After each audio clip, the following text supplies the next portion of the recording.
So hi! Welcome and welcome back to my YouTube channel, and for today's tutorial, ituturo ko sa inyo kung paano nga ba gumawa or mag-create ng Facebook group. But first, kindly subscribe to my channel and don't forget to hit the subscribe button and the bell to notify you for my new updates. And for to learn more, just keep on watching and let's start. So ayan guys, for today's video, make sure na updated yung Facebook app na gagamitin natin. And kapag updated na yan guys, i-open lang natin ang ating Facebook app or yung ating Facebook account. So, pagka-open ng ating Facebook, pumunta lang tayo sa menu ng ating account. So, itatap nyo lang guys itong profile picture na to. And after yan guys, hanapin nyo lang yung 3 horizontal lines katulad nito na nasa upper left corner para mapunta tayo sa menu ng ating Facebook. So, dito naman is hanapin nyo guys yung groups. So, andito siya sa pinakang unahan and depende din kung saan mag-a-appear yung groups niyo. Pero yung sa akin kasi is nandito sa pinakang top. So, pindutin lang natin or piliin natin yung groups. So, ayan guys, dito sa group, makikita nyo na yung mga group kung saan kayo kasali. So, ang gagawin lang natin guys is i-tap muna natin yung See All.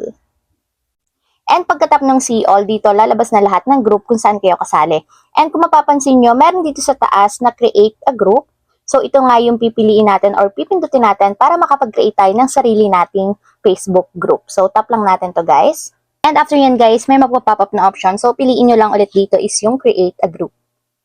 So, ayan guys, after yung ma-tap yung Create a Group, so dito maglalagay na tayo ng details ng ating Facebook group.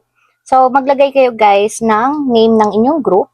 So, depende sa inyo kung anong gusto nyo ilagay na pangalan ng inyong Facebook group. So, halimbawa is online selling and pre-love. So, yun na lang.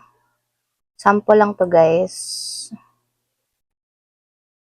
And after yung malagay yung inyong Facebook name or Facebook group name, so dito naman tayo guys sa privacy. So, ito yung pwede nating pagpilian. Pwede nating iset sa public or private. So, kapag naka-public yung ating Facebook group, so ibig sabihin kahit sino pwedeng makita yung mga nakapost sa ating Facebook group. So, kahit hindi sila kasali sa group na yon, makikita nila lahat ng mga post and pwede din silang mag-post doon.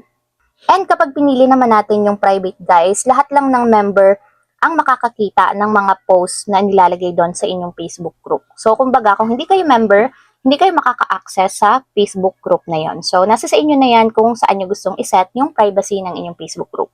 So, halimbawa is, lagay natin sa private. So, ayan, naka-private na siya guys. So, yun yung privacy natin. And dito naman tayo sa kasunod sa visibility. So, piliin natin. So, may dalawa siyang pamimilian, visible and hidden. So, syempre, naka-visible tayo. So, yun yung pipiliin natin. And dito guys, pwede na kayong mag-send ng invitation kung sino yung mga gusto nyong isali sa inyong Facebook group. So, pwede natin tong enable or i-disable. So, ayan guys, nasa sa inyo na yan. And kapag okay na to na pilapan nyo na yung information ng inyong Facebook group, tap na natin yung create. So, ayan, creating group na siya. So, wait lang natin. So, dito pwede nga nating i-share yung ating Facebook group or pwede nating i-share sa story. Pwede tayong mag-invite through email or auto-invite users. So, pwede din sa Messenger. Pili na lang kayo dito kung sino gusto nyong invite sa inyong Facebook group. So, next na lang muna natin. So, close. So, pwede na kayo mag-add guys ng cover photo. Pwede nyo na yan palitan and pwede na kayong mag-add ng member na gusto nyong ilagay dito sa inyong Facebook group.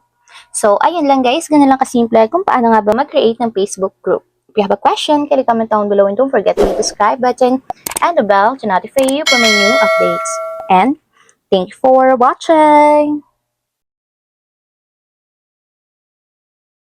Living life, every day, late at night, not okay.